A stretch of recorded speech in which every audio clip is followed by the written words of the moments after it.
आणि तर्कबुद्धीने विचार केला तर या देशामध्ये सर्वात जास्त देवी देवता आहेत, भरपूर सारी मंदिरं आहेत, चर्च आहेत, मस्जिद आहेत, विहार आहेत, दर्गे आहेत, भरपूर सारे धर्म आहेत. प्रत्येक धर्मामध्ये साधू आहेत, फकीर आहे, प्रत्येकामध्ये भरपूर सारी शक्ती आहे, देवस्थानामध्ये भरपूर ताकद आहे, ग्रहांची दिशा बघणारी ज्योती सुद्धा आहे. तरी सुद्धा याच देशामध्ये भूकमारी का आहे?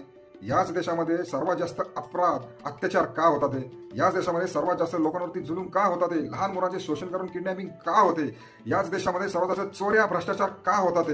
जाती जातीमध्ये भेदभाव का आहे? धर्माधर्मामध्ये दंगली का होतात?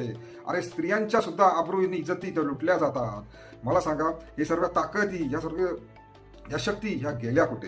अरे कुणी म्हणतं की त्यांना त्यांच्या कर्माची फळे मिळतात. अरे लहान 2 आणि 4 वर्षाच्या मुलीवरती सुद्धा बलात्कार केला जातो. या 2-4 वर्षाच्या लहान मुलींनी कोणतं असं वाईट कर्म या 2-3 वर्षात लहानपणात केलेलं असतं? अरे प्रत्येक धर्मामध्ये जी लोक प्रत्येक धर्माला जे मानतात त्या धर्माच्या देवासमोर जाऊन फक्त स्वार्थीपणाने स्वतःसाठीच जे काय ते देवाकडे मागतात. अरे कधीतरी आपण असं का मागत नाही की या देशामध्ये जे अन्याय अत्याचार बलात्कार होते, अरे देवा ते तरी थांबव, असे आपण का मागत नाही?